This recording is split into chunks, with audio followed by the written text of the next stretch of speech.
Hey coffee drinkers, it's Ian, and welcome back. So you've started your coffee journey and you're ready for the next step. Hopefully you tried some new things and you have a better idea of what you like. Today I'm going to cover something that may cross your mind every day whenever you order at a coffee shop, whether it's a big chain or a small coffee shop, and that's syrups. Now I know I said to avoid big chains, but sometimes they're simply the most convenient or accessible, and that's totally alright. What I'm going to talk to you about today can help you find ways to still make that a very enjoyable experience. And if you go to a local coffee shop often, or if you make your own coffee at home, I can still give you some great pointers. Plus, if you stick around to the end of the video, I'll show you a very cool way to make your own coffee syrups at home and impress all of your coffee-loving friends.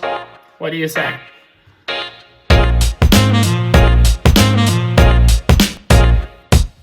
Alright, so let's start with the basics. Why add syrups or sauces to your drinks?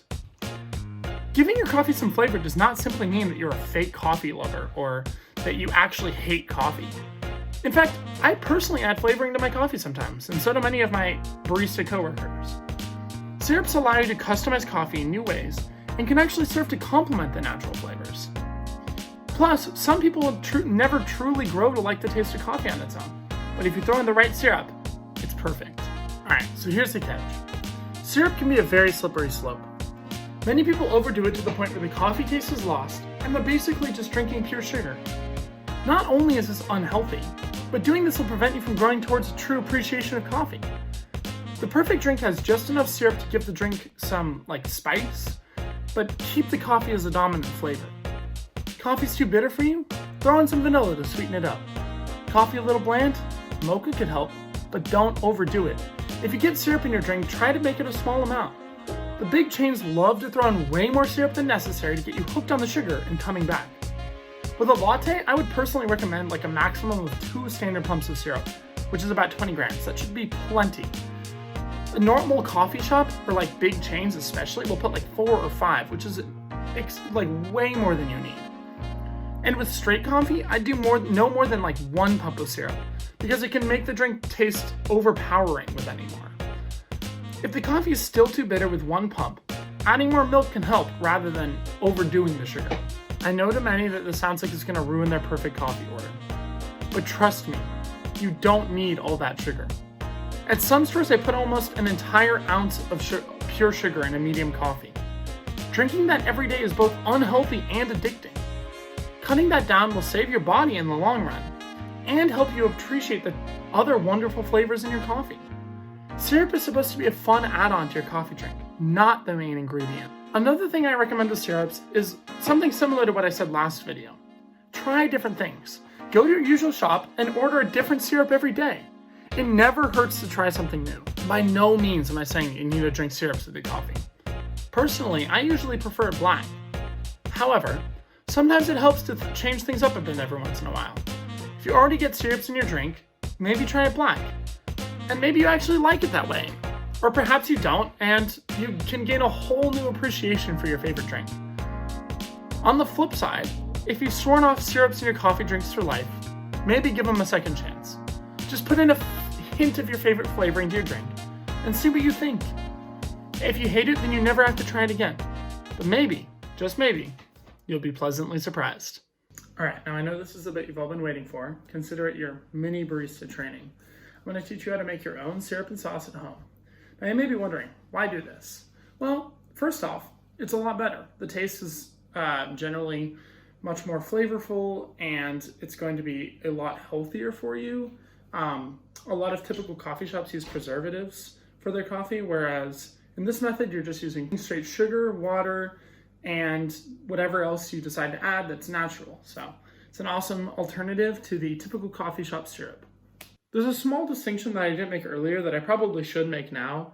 There's actually 2 different kind of things that I'm talking about here. There's syrups and then there's sauces. So a syrup is usually very clear and liquidy, whereas a sauce, or what some people might call a compote, is much more viscous, and it's usually kind of a matte color, or it includes real ingredients. For example, you might have blueberry sauce that has the actual blueberries in it, which makes the sauce very blue. So that's just an important thing to know going into this next part. The first thing I'm going to show you how to make is syrups. Let's hop right into it. Next up is to get out a saucepan and begin to heat it on the stove.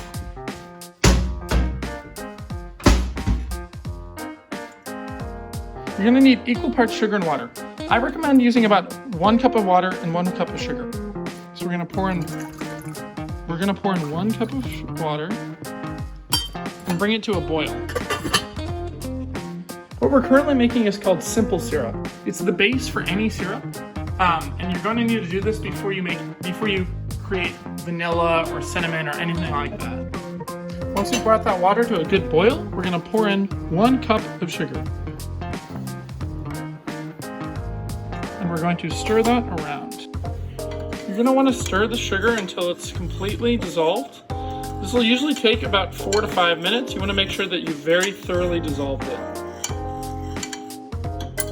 Once all the sugar has been dissolved into the water, there you have it. Simple syrup. If you want to make the syrup even more unique, you can add things like cinnamon, vanilla, or lavender, or anything else that really you can think of to give it its own flavor. Today I'm going to show you how to make vanilla syrup, but you could easily use cinnamon sticks or lavender buds to make other types of syrup. The only thing that really changes is the amount of time that you let it steep in the simple syrup.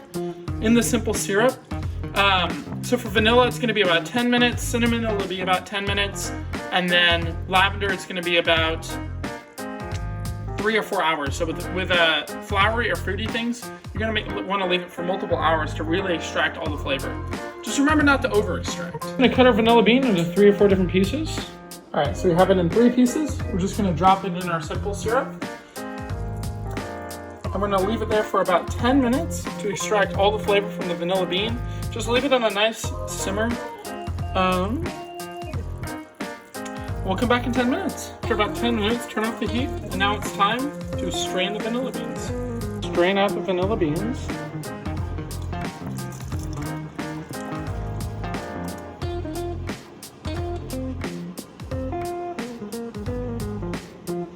Black specks in there, they give them more flavor. Vanilla bean syrup for your favorite coffee. Just a little bit at the bottom.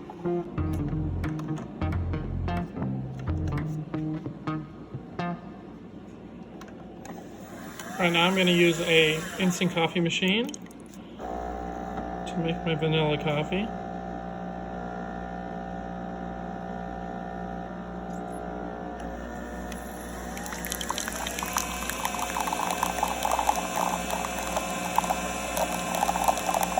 There you have it, a nice vanilla coffee. You can find vanilla bean and cinnamon sticks as well as lavender buds in most everyday grocery shops. So just go to the spice section and you should be able to find it there. Now I'm going to show you how to make sauces. Today I'm going to make a raspberry sauce, but you can make blueberry, huckleberry, pretty much any berry or small fruit you could probably use the same recipe for. I know that it definitely works with blueberries, but it probably works with plenty of other fruits.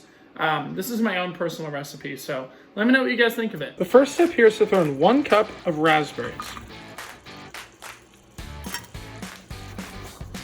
Now you're going to throw in about 1/4 cup of water and turn on the heat to about medium. Let it get hot, and after about a minute we're going to throw in some brown sugar. As the water's heating up, try and mash some of the raspberries to get them to become a little bit more, liquidy.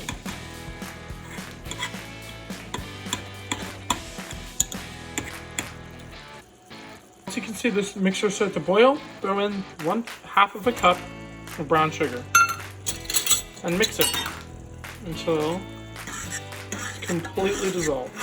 Once the raspberry mixture or blueberry or whatever you're making has been boiled for quite a while and it's completely dissolved and it starts to bubble like this, you know that it's ready. So we're just going to take it off the heat. Let it cool down for a few minutes. The mixture into a jar for storage, and we're going to keep it in the fridge for about an hour.